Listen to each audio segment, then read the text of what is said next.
This is the case scenario prepared by the Greek partner in the framework of the School Safety Net project. The title of the case scenario is Do Not Call Him Stupid, and the thematic area it belongs is students with learning difficulties. Now, about the description of the scenario. The protagonist child is John. He is a 10-year-old boy, and the whole situation we're about to describe takes place during a complete academic year. John, as a type of person, is a very happy child, and he's very popular with his classmates. He always walks around telling jokes and making antics and funny faces. So he is a kid we would generally describe as a very happy and open-hearted kid. That all stands before the situation happened. One day during class, the teacher announced to the class that they would start reading out a text one by one. Each student takes a paragraph and just reads it out loud. And a little girl starts and completes the paragraph, and a second child proceeds until it is John's turn. And the story is about a kid coming from a large family. The name of the kid is Sebastian. So John starts reading out the paragraph and starts trying to read out loud the name of the child, Sebastian. And it sounds like something like Sebastiani.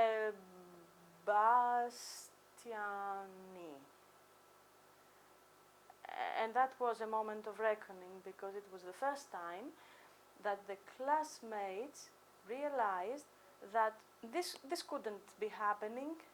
Everybody reads out loud with much more easily. John should not have a problem with this. It is a very easy task.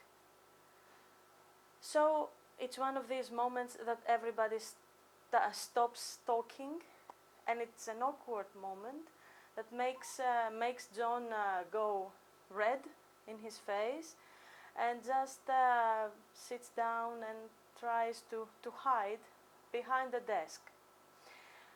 And the teacher then intervenes and asks another student to take over the paragraph in the case of John, because John does not want to proceed because of this very awkward situation.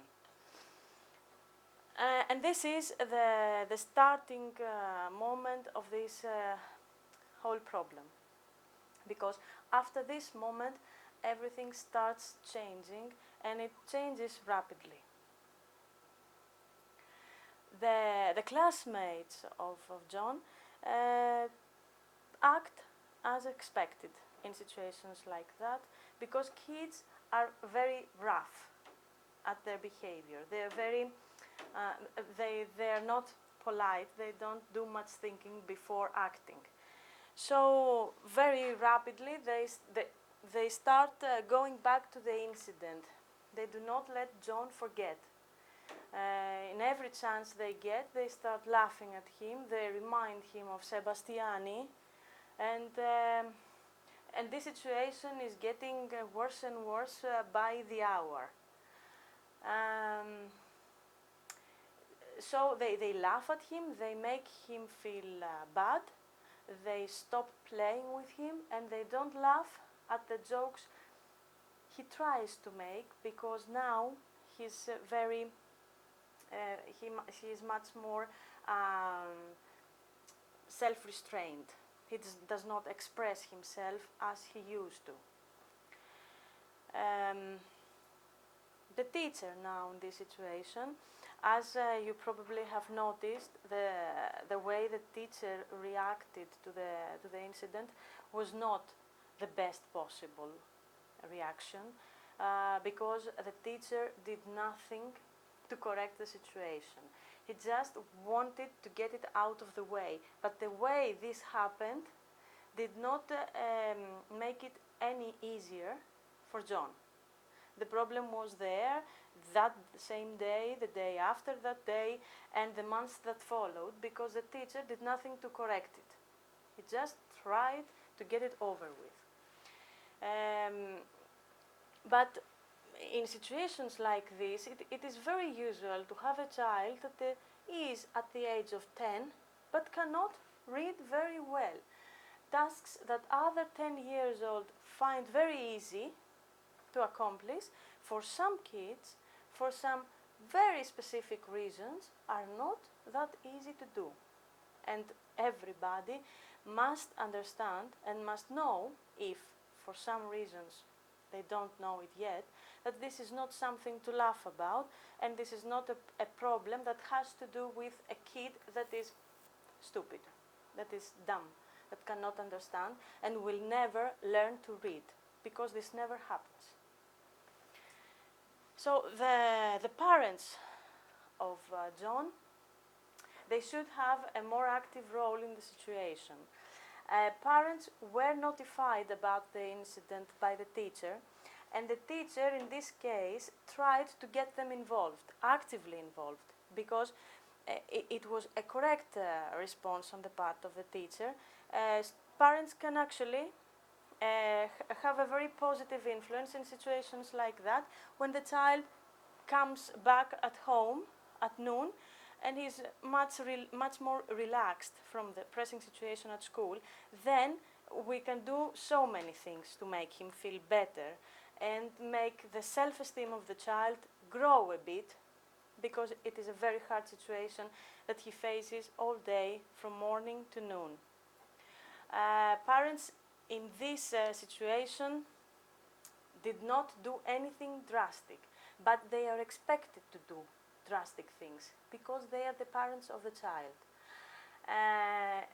In our situation, John is one of the 3 boys in the family. Both parents are working hard, and they said that they did not notice any change in the behavior of their child, and that there was no alarm. There's nothing alarming in the behavior of John, which, as you understand, is a very curious thing.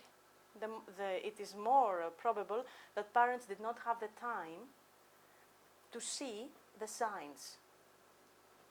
Now, about the director of the school. The director of the school in our scenario did all the typical things he was supposed to do. He had a meeting with the teacher. He also brought along the school psychologist, and they discussed the matter. The director told them that it is a very serious situation. He should be kept informed during the whole time this problem was there, and he wanted to be a part of the solution and the way that this problem will be tackled at the end. Now, other actors in this scenario, the actors, apart from the student, parents, director and teacher, are policymakers in this situation. They also did what was typically expected of them. They attended all the meetings that took place between the school director and the psychologist and the teacher, and they were informed at every step of the way in order to be of any help they could be, and make things easier for the child that had this difficult circumstance to face. So, more or less, this is the scenario. It's time to hear suggestions on your part.